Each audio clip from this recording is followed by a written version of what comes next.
ทุกคนมื้อนี้มาพบกับพวกเฮา3หนุ่มเนาะบ่าวเจฟแล้วก็บ่าวเมฆแล้วก็บ่าวจันทพรมื้อนี้เฮาอยู่ไสมื้อนี้วังเวียงป้าโธ่มื้อนี้วังเวียงสิมอบเพลงนี้ให้ทุกคนได้ฟัง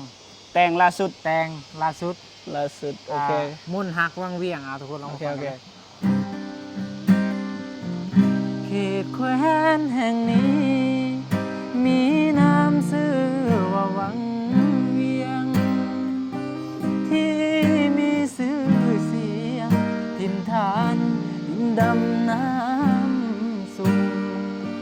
มีสายน้ำสองล่องเหือมาป่าเขียวทุ่มด้วยเถือกเขา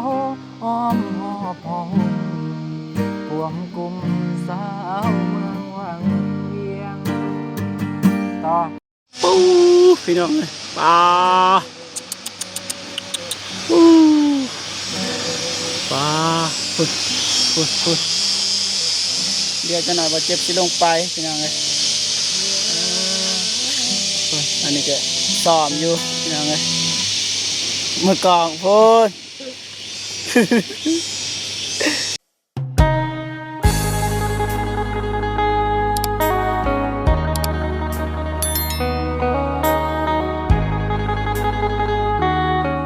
โอเคพี่น้องเนาะตอนนี้ทางทีมงานเฮาก็เดินทางมาอยู่ที่เมืองปากซองตัดยังก็ตัดฟานพี่น้องเลยมาถ่ายคลิปลิปซิง MV พี่น้องเลยกับทีมงานนะกับทักทายสบายดีและสวัสดีพ่อพี่น้องเบิร์ดสุขุสุกดพี่น้องเนาะกันยินดีตอนรับเข้าสู่ซองเบาจิบแชนแนลคือเก่าพี่น้องเลยไปเกียมสบายดีเด้อสองหนุ่มกีตาร์กับตู้หน่อยไปบอเมกพาไปสถานที่ได้เพื่อนละบอเมกเจอมาเมื่อนั้นเขารู้สึกว่ายุหันคักว่าเที่ยวเมื่อนั้นพี่น้องเลยโอ้ปิดไปบ่ฮู้ว่าถ่ายคลิปได้หรือบ่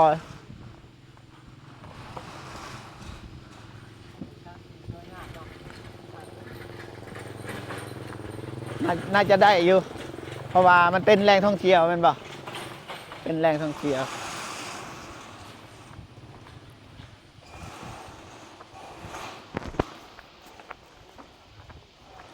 ไปบ่เมฆพาไปทางเข้าพากันปิดเลยย่ำแรงนะเวลาอันนี้คือทอยเล็ตห้องน้ำทางพี่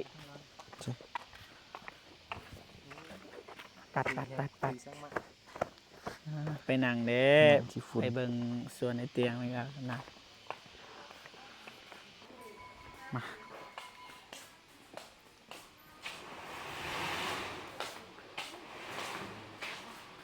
ซื้อบัตรเข้าชม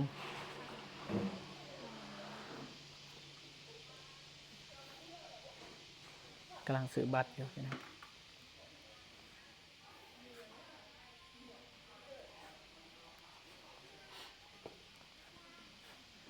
บ่ายทิเก็ตมันซื้อปีบ่ายทิเก็ต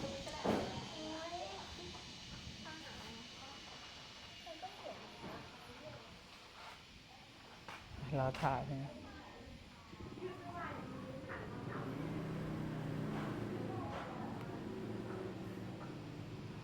เชียร์ปะท่อสุดพี่น้องเลยกีตาร์ตู้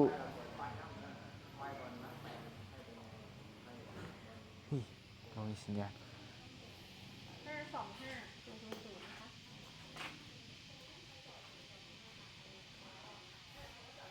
มีแต่ว่าบานผักอย่างเงี้ยเห็นไหมมีเนาะ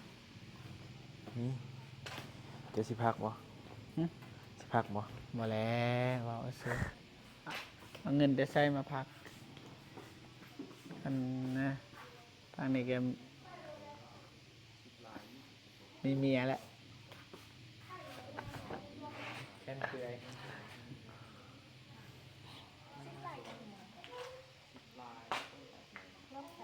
อันนี้ลด20%เนาะเอาวันพรุ่งนี้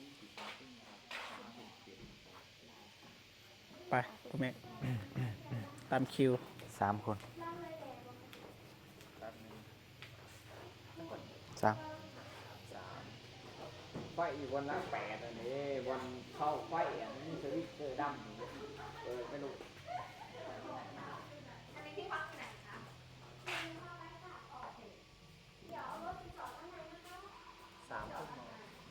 ครับ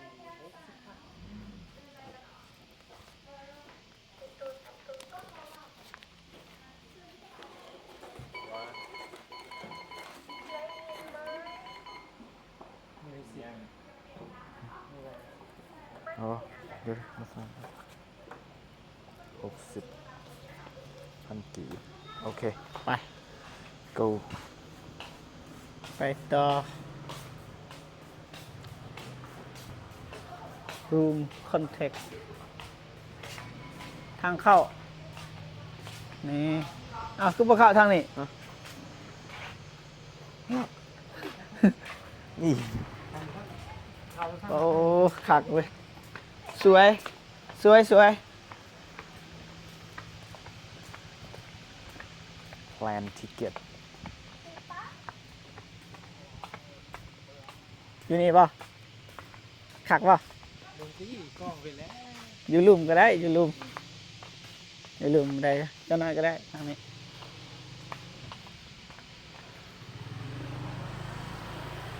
นอก go ยางเลยปลากลางค คนไทยมาเที่ยว ำคนไทย แม่ แต่ว่า ทีมงานคนไทยเลย บกล้าทักทายเด้เขาบ่ฮู้เฮาเด้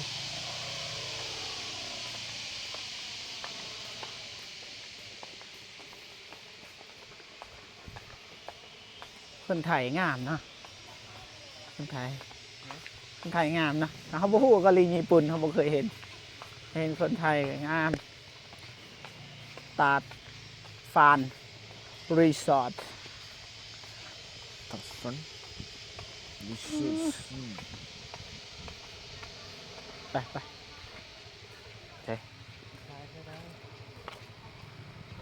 มันคืออย่างนี่ เพื่อ เสือมีหนำเห็นนี่ นี่หมองลอง อ่าไป ลองอ่านไปเบิ่งก่อน กล้องเข้าบยังงามไปเลยไป ลูก ไปทางนั้น บอก ไปไม่แต่ว่าเขาก็สีถ่ายเป็นช็อตเอาเพราะว่าเขาสีถ่ายคลิปมีเพลงหรือว่าลิปซิงเพลงเป็นยังไง เอาแสงใส่เลยเด้อ เอาโท งามนะ นี่อยู่นี่คักเลย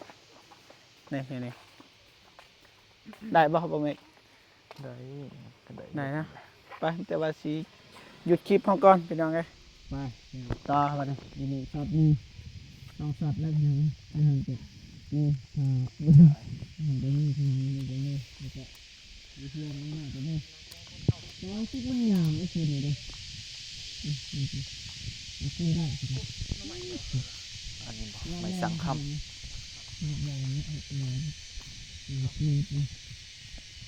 ตอนนี้เพิ่นปิดแล้ว ปิดหานปิดโฮงแต่ว่ากันน่าจะยังเที่ยวได้ประมาณ8 โมงพอแหละ ปากก็จะ35,000ประมาณนี้แหละเป็น20,000เป็น60,000 95,000เกือบแสน ลงทุนเป็นแสนไทยลิปซิงกับลงทุนเป็นแสน เพราะว่ามันมีบ้านพักเลยเต็มเลยบ้านพักแล้วให้ดูนะ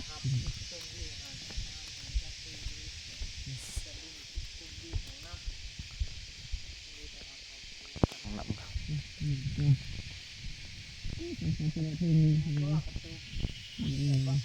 ของน้ำ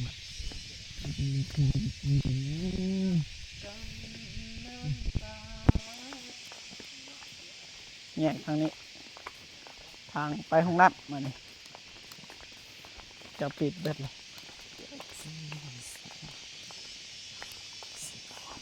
โอ้ขักเว้ยขักที่ยังไงนี่ วิวสวยดี ไป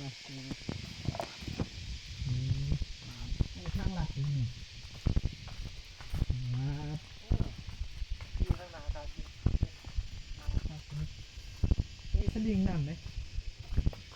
ขี่สลิง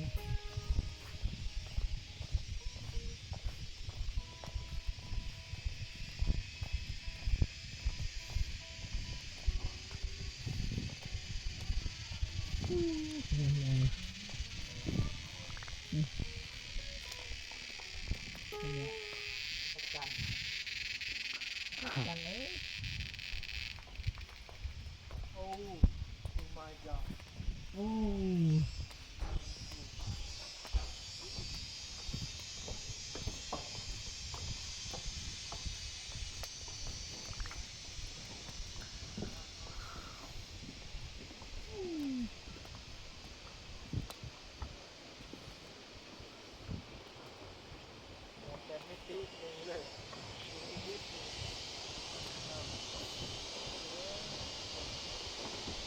ถักวะเด็กเคยมาแล้วถ่ายคลิปยี่ห้อแล้วนี่ มาแล้วเถื่อที่30มั้งมาตรา เราวินมานั่งอยู่เลยเนาะอยู่กลางเลยเนาะ วินเรียกเล่นนั่งกินกาแฟอยู่กลางอยู่นี่ป่ะแม่นมาอยู่นี่ป่ะมาวินนะมันจะมีแบบเนี้ยโต๊ะกับตังนะแต่ตังจะดึงไปมันแม่นอยู่นี่จริงเหรอเดี๋ยว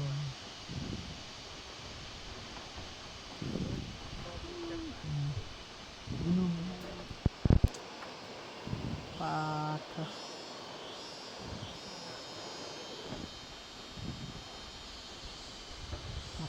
ย้ำแรกจะต่างประเทศกันเอาพอบเลยบ้านผักแต่ดิโอ้บางทีมีเสียงน้ำตกตาด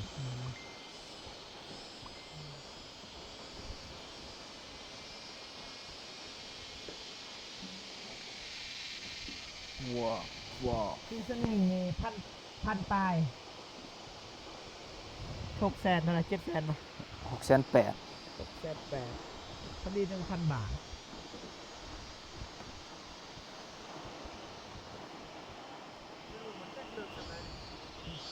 เลิกเลย เลิก น้ำบางลายรู้สึกว่าน้อยเลยกระจายเลยทางลุมพอดีแบบยังเรือน้อยเดียวน่ะน้ำเป็นอ้าย มาตีที่นี่ตีที่นี่ตีที่นี่ สูง จะยังว่าโทรศัพท์ตกนี่สิลงไปเอาป่ะ โอ้ลงแท้ สิได้นะลงไปทางไหนมาไปป่ะพูดพูด ได้ ไปป่ะไปป่ะทางไหน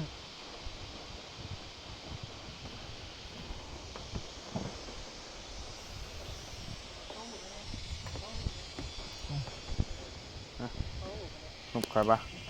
เจ้าวะไม่ถ่ายละ ไม่งามดีป่ะไม่งามดีไม่ง่ายเป็นเล็กแล้วไม่ถ่ายคลิป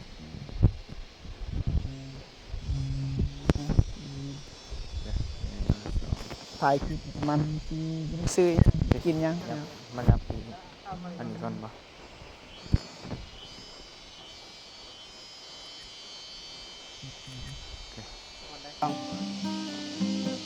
สวัสดีทุกคนวันนี้มาพบกับพวกเฮา3หนุ่มเนาะบ่าวเจฟแล้วก็บ่าวเมฆแล้วก็บ่าวจันทพรวันนี้เฮาอยู่ไสมื้อนี้ วังเวียง ป้าโธ่วันนี้ วั บ่าง ว เวี เวี ยง ยงสิมอบเพลงนี้ให้ทุกคนได้ฟัง แต่งล่าสุด แต่งล่าสุด โอเค มุ่นฮักวังเวียงทุกคนลองฟัง เขตแคว้นแห่งนี้ มีน้ำซื่อว่าวังเวียง ที่มีชื่อเสียงถิ่นฐานดินดำน้ำสูงมีสายน้ำสองล่องเหือมาป่าเขียวทุ่มด้วยเถือกเขาอ้อมหอบหองกวมกุมสาวเมืองวังเวียงต่อ พอแล้ว เอา โอเคเพื่อนพี่น้องมิตรว่าบักเจ็บสีไทย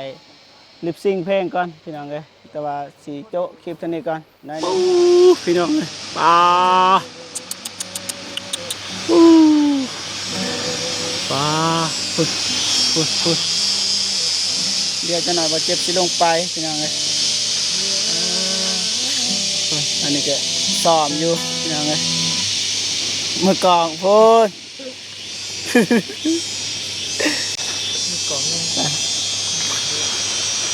คักน้องไงงามหลาย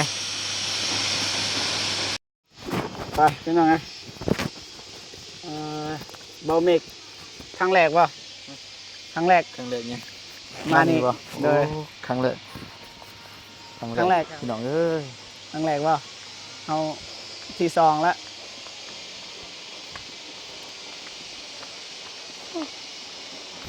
เอา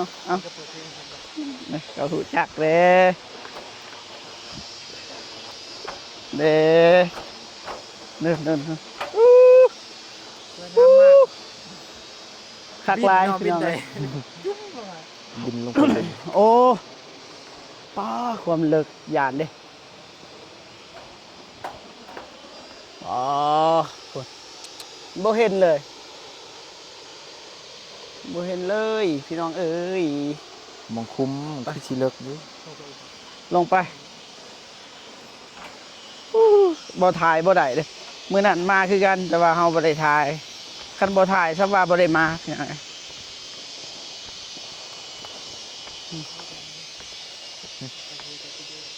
พุ่น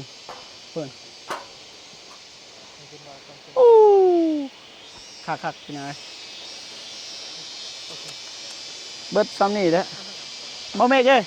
นี่นะจะไปนั่งบอลนี่ตอนลืมเด้อลืมมาคิดว่าจังใส่ได้พี่น้องแคบขออนุญาตถ่ายเด้อ2 อันเฮาบ่ได้เฮ็ดคลิปช่วยเหลือมื้อนี้พี่น้องเอ้ยไปหาบ่อนงลงคลิปน้องพินพี่น้องเอ้ยแล้วก็มานี่อีกพี่น้องเอ้ยบ่ว่ากันไหนบ่ทางนี้ม่วนอยู่พี่น้องจะเอาไม้มัน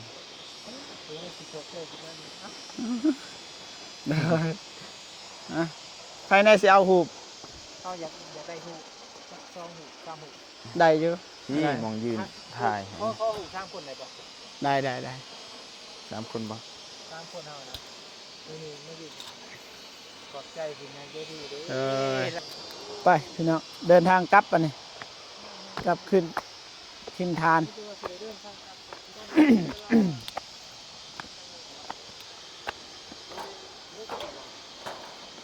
6 โมงพอดี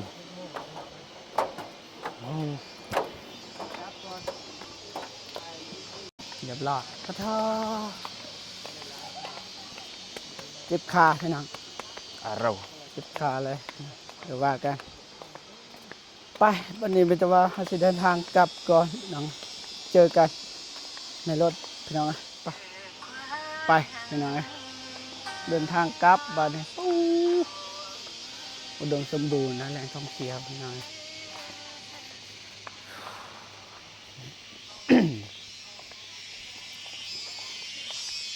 โอ้อันนี้รถไปได้เลยนั่นแหละ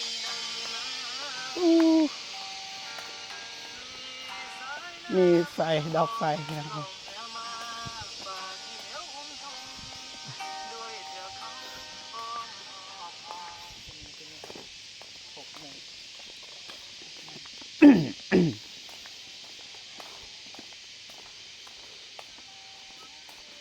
ขอบใจทุกทาน thank you thank you